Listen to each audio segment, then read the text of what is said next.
नमस्कार, live cities के net bulletin दिन भर बिहार में आपका स्वागत है। आपके साथ मैं मुस्कान। खबरों की शुरुआत करेंगे, लेकिन उससे पहले एक नजर डालते हैं आज की सुर्खियों पे। नीतीश कैबिनेट की बैठक में 22 एजेंडों पर मुहर। बिहार की 4 विधानसभा सीटों पर 13 नवंबर को उपचुनाव। झारखंड विधानसभा चुनाव को लेकर तेजस्वी का बड़ा ऐलान। झारखंड चुनाव में एनडीए के साथ ही लड़ेगी जेडीयू, बोले मंत्री। उपचुनाव के लिए पीके कल करेंगे कैंडिडेट का ऐलान। तो वहीं प्रदेश बीजेपी अध्यक्ष से मिले भोजपुरी स्टार रितेश पांडे। तो वहीं गिरिराज के हिंदू स्वाभिमान यात्रा को जेडीयू ने बताया निजी। तो वहीं पटना में रिटायर्ड ज्वाइंट सेक्रेटरी से 2,83,00,000 की ठगी। तो वहीं गांधी मैदान में एशियन हॉकी चैंपियंस ट्रॉफी का हुआ स्वागत। बिहार में 20 अक्टूबर के बाद शुरू होगी ठंड।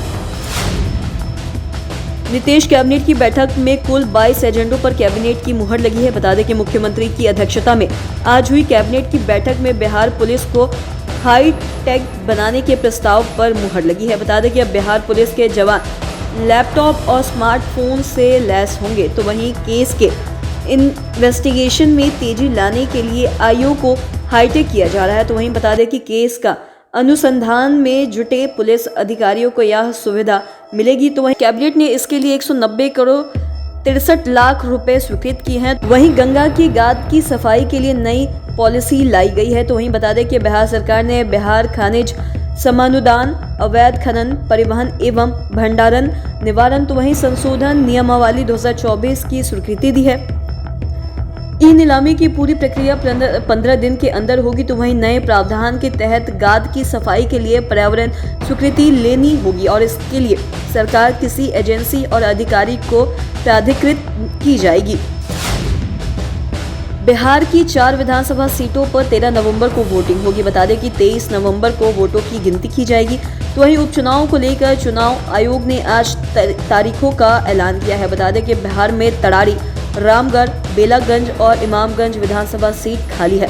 लोकसभा चुनाव 2024 में इन चारों सीट के विधायक लोकसभा पहुंचे हैं। तो वहीं रामगढ़ में आरजेडी के सुधाकर सिंह, तड़ारी में सीपीआई माले के सुदामा प्रसाद, तो वहीं बेलागंज में आरजेडी के सुरेंद्र यादव और इमामगंज में हम के जीतनराम मांझी की लोकसभा चुनाव में जीत के बाद यह चारों सीट खाली हुई है। तो वहीं इलेक्शन कमीशन ने मंगलवार को महाराष्ट्र और झारखंड विधानसभा चुनाव के साथ 48 विधानसभा और 2 संसदीय क्षेत्रों में चुनाव की तारीखों का ऐलान किया है।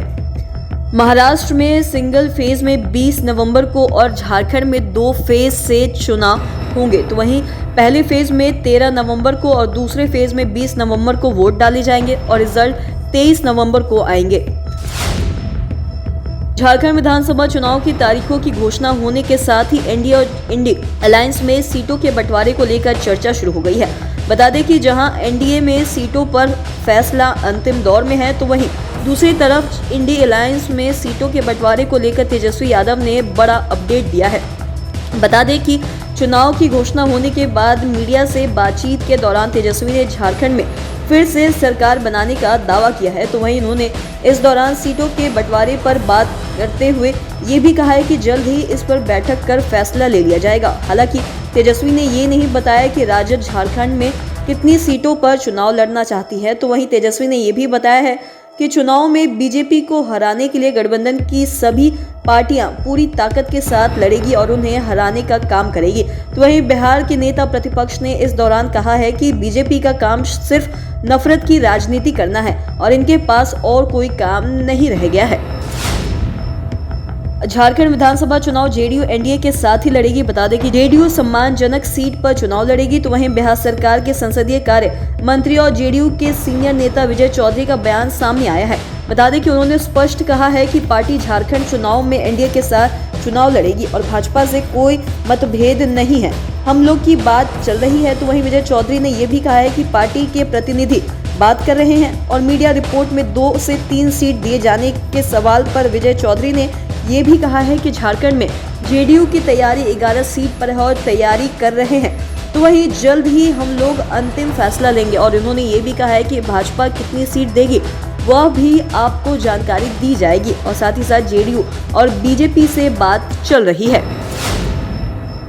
चुनावी रणनीतिकार रहे प्रशांत किशोर की जनसुराज पार्टी बिहार की 4 सीटों पर होने वाले उपचुनाव लड़ने जा रही है। बता दें कि पीके बुधवार 16 अक्टूबर को चारों सीटों में अपनी पार्टी के प्रत्याशियों के नाम का ऐलान करेंगे। तो वहीं पीके ने इसी साल 2 अक्टूबर को अपने जन स्वराज संगठन को राजनीतिक दल में तब्दील किया था।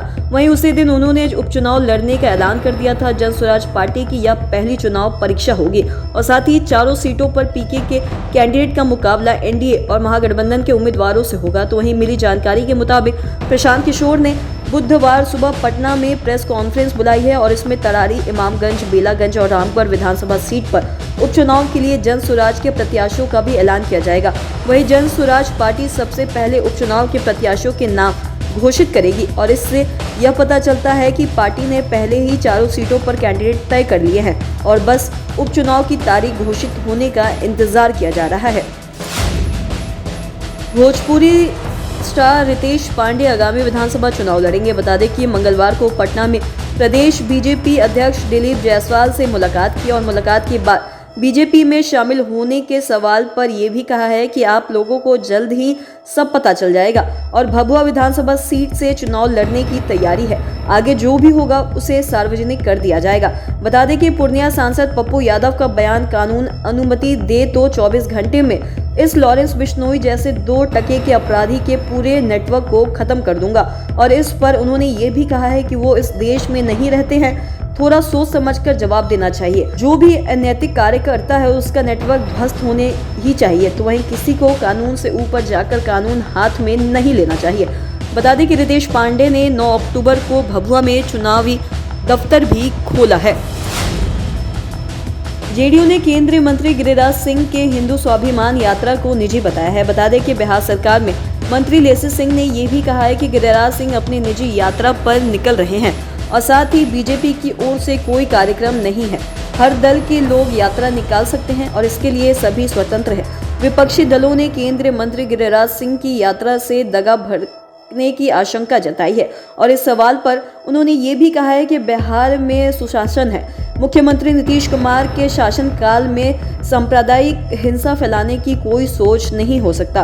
तो वहीं पिछले 18 सालों में ऐसा नहीं हुआ है कि यदि कोई सांप्रदायिक हिंसा फैलाने की कोशिश भी करता है तो पुलिस सख्त कार्रवाई करती है। बिहार पुलिस दंगाइयों निपटाना अच्छे से जानती है। दरअसल गिरिराज सिंह 18 अक्टूबर से हिंदू स्वाभिमान यात्रा का पहला चरण भागलपुर से शुरू कर रहे हैं। पटना में रिटायर्ड ज्वाइंट सेक्रेटरी से 11 साल में 2 करोड़ 83 लाख की ठगी हुई है। बता दें कि LIC में पैसा जमा करने और बोनस के नाम पर शातिरों ने निशाना बनाया है। बल्कि ठगी का एहसास होने पर बोनस और रिफंड के लिए RBI मुंबई को पत्र लिखा। तो वहीं RBI ने पत्र में दिए डिटेल को गलत बताकर रिजेक्ट कर दिया। बता दें कि जिसके बाद साइबर थाना में मामला दर्ज कराया गया है। बता दें कि पटेल नगर के रहने वाले रिटायर्ड ज्वाइंट सेक्रेटरी राजकिशोर प्रसाद की पत्नी कमला देवी ने आवेदन देकर साइबर क्राइम थाना में मामला दर्ज करवाया है। तो वहीं उन्होंने ये भी बताया कि पति की मानसिक संतुलन ठीक नहीं है, कोई संतान भी नहीं है। तो वहीं 2013 से 2024 तक LIC एजेंट सूर्य प्रताप सिंह और हरि नारायण गुप्ता के करीब 2 करोड़ 83 लाख रुपए लिए हैं, जिसे जमा करने के बदले दोनों ने अपने पास रख लिया। बोनस और रिफंड के नाम पर भी पैसा लिया है। पटना DM और SSP ने women's Asian hockey champions trophy का पटना के गांधी मैदान में स्वागत किया। बता दें कि ट्रॉफी गौरव यात्रा 14 अक्टूबर से 10 नवंबर के बीच 4 राज्यों हरियाणा, पंजाब, उड़ीसा और झारखंड के साथ ही साथ बिहार के सभी 48 जिलों से गुजरेगी और एशियन हॉकी चैंपियंस ट्रॉफी 11 अक्टूबर से 20 नवंबर 2024 तक राजगीर खेल परिसर में आयोजित होगा। तो वहीं DM डॉक्टर चंद्रशेखर सिंह ने ये भी कहा है कि बिहार के लिए गर्व की बात है कि बिहार राज्य में एशियन महिला हॉकी चैंपियनशिप का आयोजन हो रहा है और 3 जापान, कोरिया, थाईलैंड, मलेशिया और भारत समेत 6 देश की टीम हिस्सा ले रही है। तो वहीं यह टूर्नामेंट वर्ष 2010 से शुरू हुआ है। पहले भी भारत 2 बार चैंपियन रहा है और वहीं छात्राओं में भी काफी उत्साह है। बिहार से मानसून की विदाई हो चुकी है। बता दें कि आज प्रदेश के सभी जिलों में मौसम शुष्क बना रहेगा।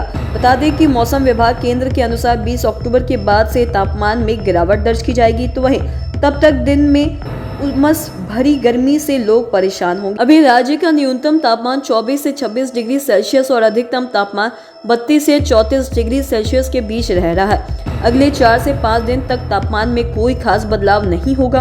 हालांकि कई जिलों में हल्के बादल छाए रहेंगे, लेकिन इसके बाद से न्यूनतम और अधिकतम तापमान दोनों में कमी आएगी। फिलहाल रात में हल्की ठंडक महसूस होगी। मौसम विज्ञान केंद्र के अनुसार 18 या 19 अक्टूबर को राज्य के दक्षिण पूर्वी जिलों में हल्की बारिश हो सकती है। तो आज की इस वीडियो में इतना ही।